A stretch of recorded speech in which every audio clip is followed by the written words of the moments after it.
Hi everyone, it's Don. I hope you're having a fantastic week. Well, as y'all know, this year there are four big new ships that have the largest ever heading to Alaska. We have the Joy from Norwegian and the Blizz from Norwegian, the Ovation of the Seas from Royal Caribbean, and the Royal Princess from Princess Cruise Lines. And they say they should all be fine, except maybe the Royal Princess.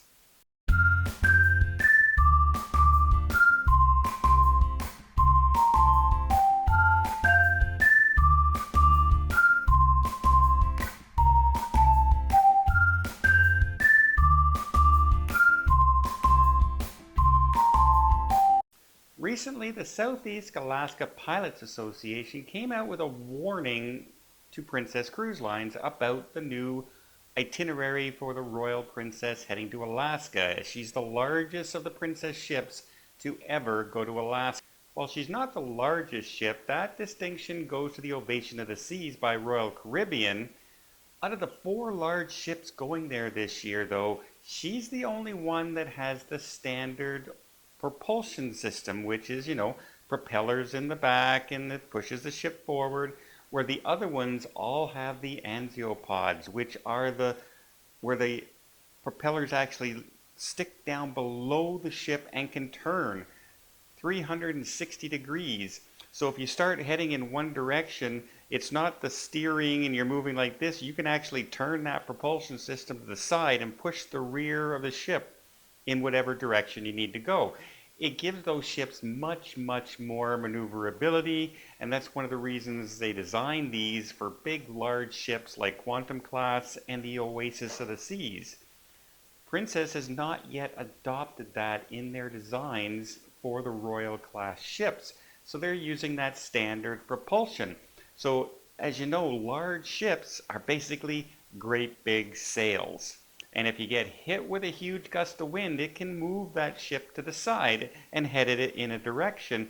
Well, if you're in one of the old propulsion systems and you get hit with a gust of wind in the rear of the ship, the only way to get that rear away from that direction, because if you turn this way, the rear continues heading in that direction, is to turn into it.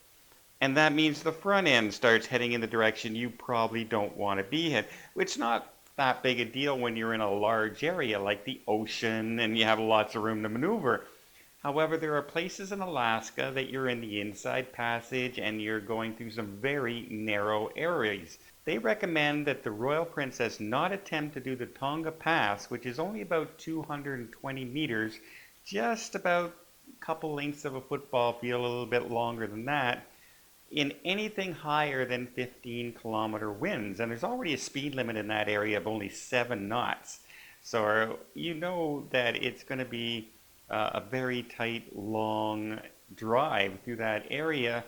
And they're saying that in high winds, this ship probably won't have the maneuverability and could end up hitting the shallows and getting stuck or worse. And so they're recommending, they're not saying this from experience. They've never seen the ship in that area. It hasn't even gone there yet. It's heading there shortly. In fact, the first time it hits southeast Alaska would be on May 13th, I believe. Yeah, what a great day to hit, right? The 13th. But they're doing this from the simulations that they've tried. They've tried simulations for all four of the new large ships heading the area. And right now they say the Royal Princess is the only one they're really concerned about in high winds. Princess has responded to this saying, we appreciate the warnings, we understand where they're coming from, but they feel that their model they're using is a little outdated and doesn't take some factors into effect, because the Royal class ships operate in numerous areas around the world with very narrow passages and very windy conditions and have never had an issue. And that's kind of true. There's never been a big issue like this on one of the Royal class ships where they're run into any kind of problems. The big thing is, do you want this to be the first, right? Probably not. And the fun thing about all this is they say the first time going there is going to be on May 13th. Well, I'm there starting on May 25th. only the next sailing right after that ship on after its return voyage. So I get to experience this all myself, and I'm going to take a look at the Tonga Pass and just see how the ship is handling and see if there's high winds and what the knot speed is, and just take a look for myself.